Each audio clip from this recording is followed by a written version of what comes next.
My name is Shivani and this is the Curly Bookworm. Welcome if you haven't been here before, and welcome back if, well, you're a subscriber and you come pretty often. Thank you and welcome back. Okay, so it's been a couple of weeks since I made a video. My life has been a little bit intense and it's going to continue to be a little bit intense till I feel like mid-May or something like that. So I will come on here as often as I can, and every time I can sneak in like a window. Today I want to talk to you about everything that I've read in the last 2 months. So let's go.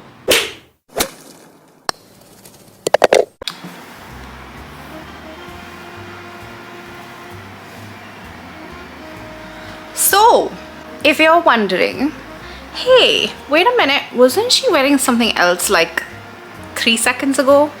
You're absolutely right how keen your observation skills are.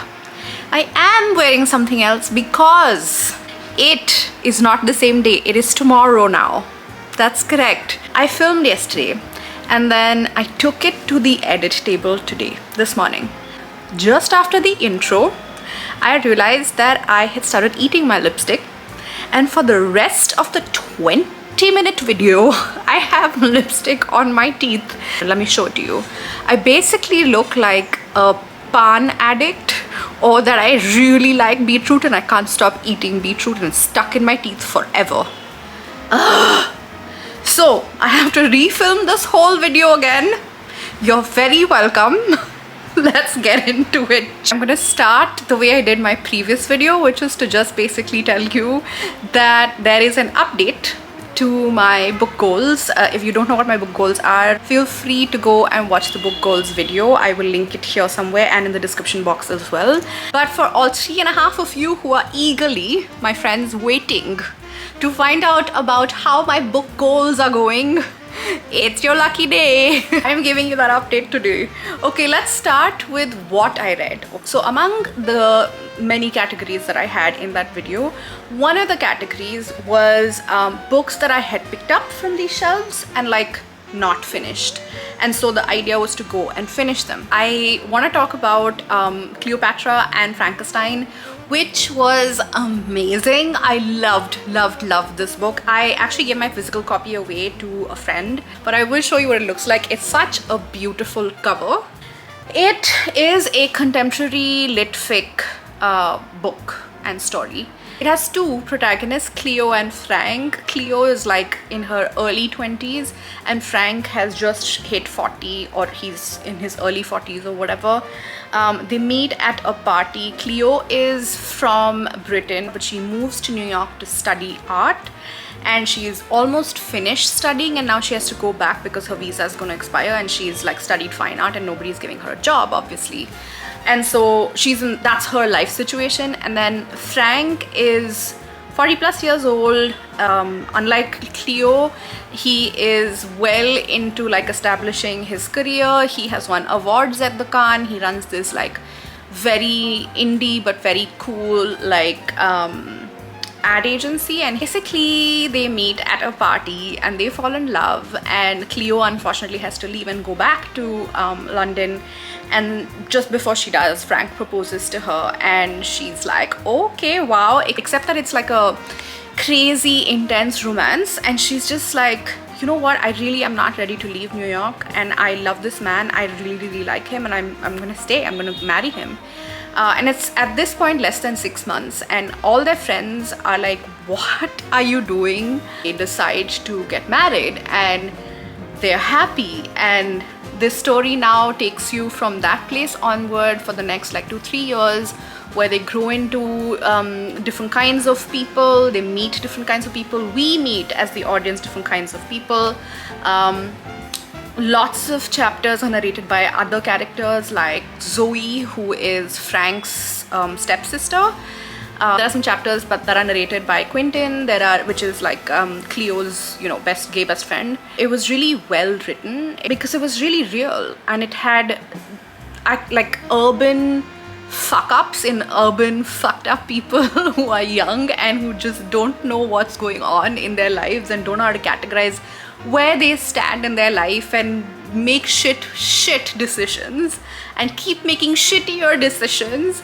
I know I'm not selling this book, but it's just, I really liked how deeply authentic all these characters are, even the ones that are despicable, because a lot of them are actually quite annoying. And I know that like a lot of people have sort of said that it's kind of like Sally Rooney's Normal People, and let me tell you, it is absolutely not. I mean, it is in the way that it is about like misguided, annoying people, but unlike Sally Rooney's Normal People, which I read and absolutely disliked, I thought that the characters in Normal People had no depth, had no backstory.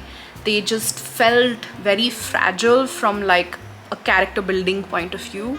They felt very 2D. These were very real and authentic characters, in my opinion, but I know there are a lot of people who hated this book, hated the characters, and felt that equally they loved Sally Rooney. So I guess that's like a very polarizing sort of space, but it was a really great book, you guys, and I would 100% recommend it. I think I gave it a 4.5 on 5. So the next book that I want to talk to you about is called The Goblin Emperor. This I read on the Kindle because I had bought it on the Kindle and hadn't finished it. This was a book that was suggested to me by a friend, and it was a standalone, and it was fantasy, and it was very cool premise wise. It was a half-blooded goblin who was called to the Elvish or Elven kingdom to come and rule, because his father and his stepbrothers, who were meant to rule and were, I mean, his father was ruling and his stepbrothers were meant to rule after their father, but all of them are on this balloon ship thing, and then something happens and then it explodes and they all die and they all have to be cremated, and now everybody thinks it's an accident, except it's not.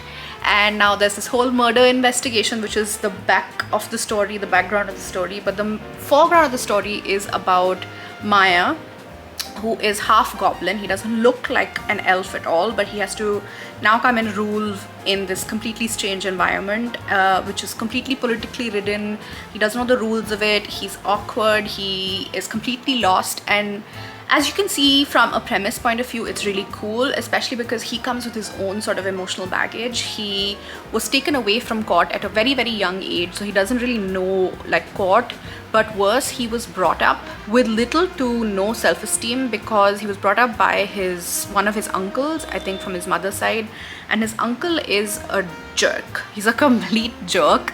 He is abusive and he's an asshole, and Maya is brought up by this guy, and he's only like 18, 19 when he gets called to do this, to come play king in court, and that's where the story starts. And like I said, great premise, and I love political intrigue. I love character-driven plots and stories, and so I was really happy with this because it was fairly character-driven. And yeah, sure, it was slow, but I didn't mind until I actually minded. Because I remembered then why I stopped reading this book. I stopped reading because the nomenclature in this book is insane.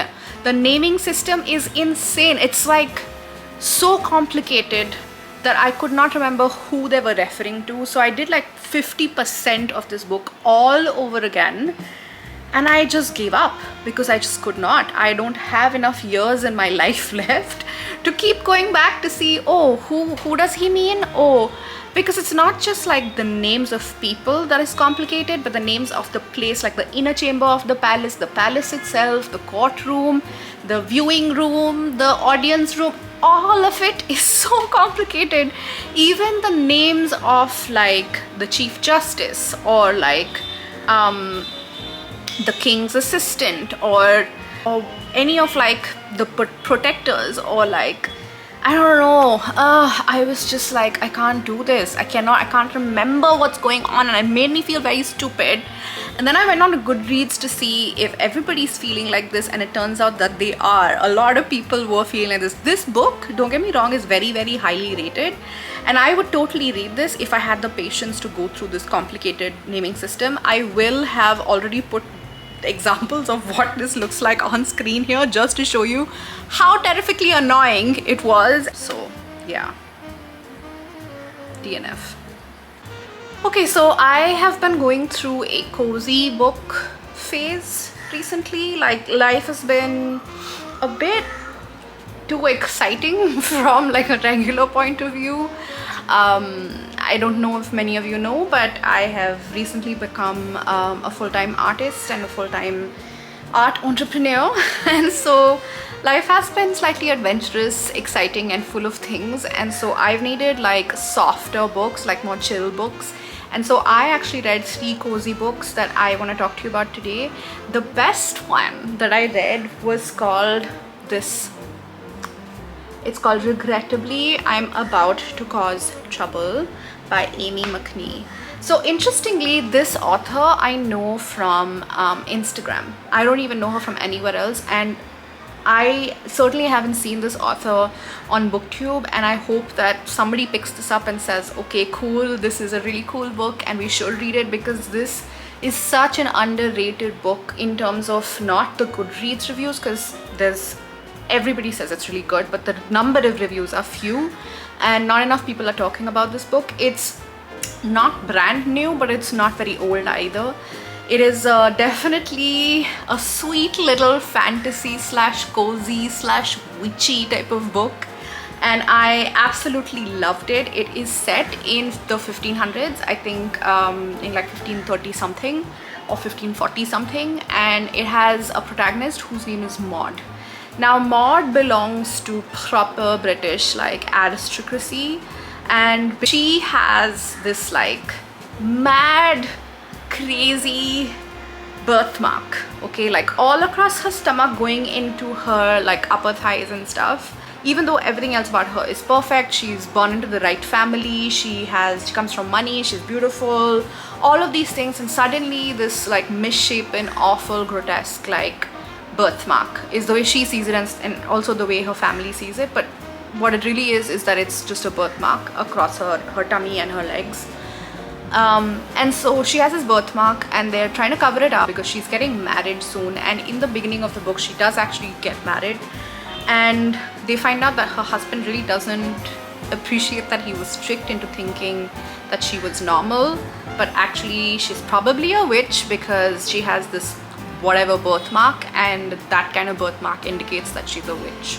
So Maud is horrified and she is scared that he's gonna leave her, and if he does, she'll end up on the streets. Her parents will not take her back. She'll be like her parents' worst nightmare and embarrassment to them. And so she sort of goes to the local witches in town to find a solution to make her husband fall irrevocably in love with her. And at this apothecary, she meets these women who are likely witches because they give her this potion, and they say all kinds of mysterious things, and then from there this wonderful cozy little book that is so lovely with the best characters starts unfolding, and I love it. I like it so much. I'm not going to tell you anymore. I would just say just go freaking read this book because it is worth being read. It's happy, it's fun, it's quick, it's cozy. It's about a witch, which is always fun because I love witchery and like that sort of background.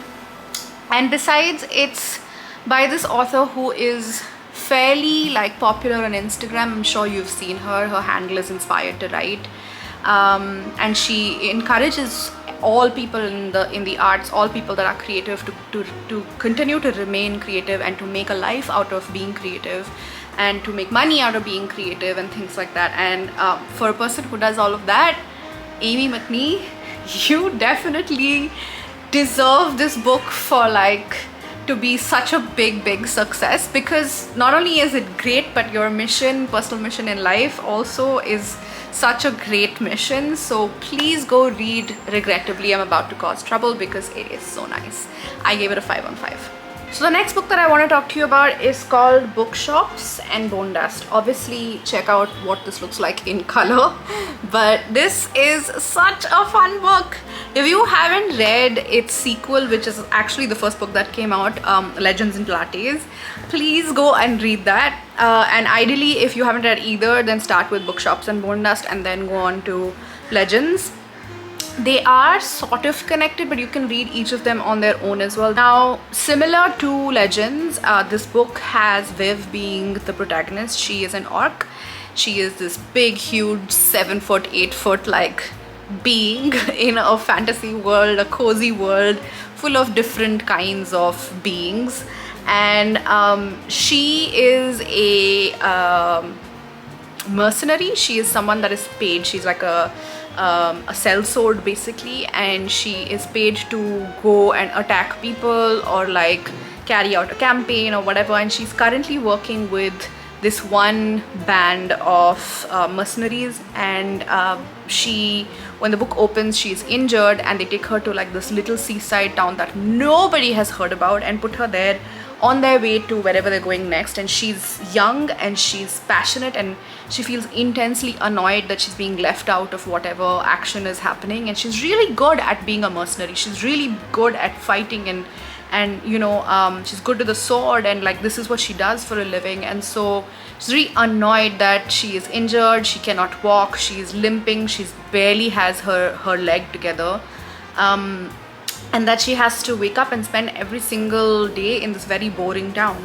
Except that Viv meets a whole bunch of characters in this very boring town, including a bookshop seller. She discovers a love or an interest in books. She meets a very cool baker. She meets an author of some very salacious books, all kinds of really cozy things, you guys. Very, very nice. Or if you have read Legends, it's almost as nice, though I guess the first time you taste something or you experience something, it's the best. So Legends will be the best in that sense, but it's very, very close. I would definitely say pick it up, because this story is just this beautiful story about this mercenary arc falling in love with a very simple and slow sort of seaside town and its characters. Read it and let me know what you think. Okay, so the third cozy book that I read was this one. Look at that dragon and look at him hatching out of a shell. It's called Miss Percy's Pocket Guide to the Care and Feeding of British Dragons. It's by Quenby Olson. How cute was that cover, huh? I mean, it seduced me. Okay, I'll be honest with you, that cover, that book cover seduced me. It shouldn't have, but it did. And then I went and read it and it was terrible. Okay, so here's what was seductive about the book. It looked cozy. The cover was amazing. The story sounded very, very cozy too. It had a dragon in it, and obviously it's a baby dragon, so it's gonna hatch and we're gonna get into the world of dragons as this author explains it, and it's going to be unique and new, and I love dragons, and so why not? So much potential, and they just wasted it. The story begins with this woman who is like a single woman. She is in her 30s, which is a lot for British society. She lives with, you know, this like younger sister of hers and her husband, as in the younger sister's husband, and their kids. And she is basically all alone. She's a spinster in that sense. One day in the morning, she receives a package from this great uncle or whatever of hers who she's barely met. But she receives this package and she decides to open it, and there's like this lots of like really rabble and rubbish, but there's also like this little stone, and she's eager to kind of keep it to herself because she just has this feeling.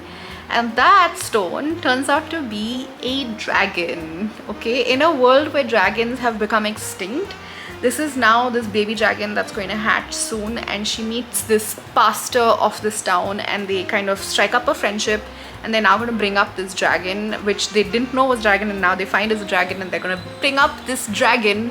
And you would think it would be so exciting from there on. It is not. Nothing ever happens.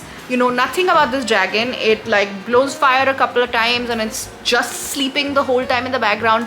And I'm like, how can you take a story and a premise and a dragon that's so interesting, a baby dragon, and then just make it so boring when nothing ever happens? Like nothing interesting happens to Miss Percy. The villain is useless. The backstory is useless. I was so mad. And I was just like, why am I reading this book? And I should have DNF'd it, but I just kept thinking the dragon's gonna wake up and do something cool. Never did. So I think I rated it like 1 or 2 stars. I don't know, I don't care. But I seriously, like, if you see it somewhere, because I saw it on Kindle Unlimited, okay, so I didn't really pay for it. But if you see it, guys, don't bother. Honestly, nothing ever happens in that book. Okay, so let's talk about the last two books that I read in the last couple of months. One is called Short Stories in French for Beginners. This is by Ollie Richardson, I think. I know most of you on this channel are not interested in a French book, so you can skip from here and then like just look for the next chapter where I talk about the last book that I read this month. I read it on the Kindle because I am studying French at the moment, or re-studying French. I studied French when I was like 16, 17, 18 years old at the Alliance, and I have completely forgotten it, and I'm studying it because I'm giving an exam and I'm sort of relearning the language and I'm falling in love with the language. And I feel like the best way to learn a language is to read stories, and I feel like a lot of stories are fairly complicated and intense, but this one and another one, there is a book of intermediate level short stories as well, and that's also really nice. I'm like almost done with that as well, and I would definitely suggest, if at all you're learning French or if you read French or whatever, this is a great book. It has these short stories of very different genres. One is about an alien, one is like more fantasy, etc, etc. It's very, very cute. It's like very short. They have explanations, they have like a dictionary or a whatever, like vocabulary list at the end of every chapter. So yeah, I found it very, very useful. So now moving on to the last book for today. This is Claire Keegan's, I hope you can see, it's called Foster by Claire Keegan. Maybe you can see better now. It's a beautiful cover, so I wanted to show you. I read it on the Kindle. It is a novella. I think it's like 130 pages or something very small like that, and it reads very quickly too, but it reads super, super, super beautifully. Now, what is this book about? It is simple, but it's also super complicated. It's about how you feel when your parents aren't fully invested in you as a child. That's kind of the theme of the story, but how the story begins is that there's a little girl who is being driven to her relative's house to live there for an undefined period of time. She's not told when she's gonna come back, if she's gonna come back. She's just taken to these relatives, like this aunt and uncle's house, who she's never met in her life before, and she doesn't know anything about them, but she's now taken there because her mother is pregnant with yet another child, and I think it's her 4th child or something like that, and she just doesn't have the time to take care of 3 children plus the baby inside of her, and the father's like working all day or whatever, and so they want her to be away at least until the next child is born. But that isn't explicit, so when she goes to this house, she doesn't really know if she's here for good, if she's meant to go back. Her parents really tell her nothing because she's almost invisible to her parents for some reason. She's a really sweet girl, she doesn't cause trouble, and she's a very nice girl, but like her parents have things going on in their lives to a point where like they don't really take notice of her. And yeah, that's the premise of the story, and it's beautifully told. I can't believe that Claire Keegan would tell you such a powerful story in so few words that are so tightly knit and woven wonderfully to tell this like really hardcore, intense, beautifully felt story. So yeah, it was a 5 on 5 for me. Please go read it. So that brings us to the end of this video. The second time, not the first time, the second time. Congratulate myself for having the drive to do this again in 24 hours. And so should you. You should congratulate me too. Thanks again for watching. I will see you in a couple of weeks, I think, because like my life is slight madness right now, so I'll come whenever I can. Okay, bye now.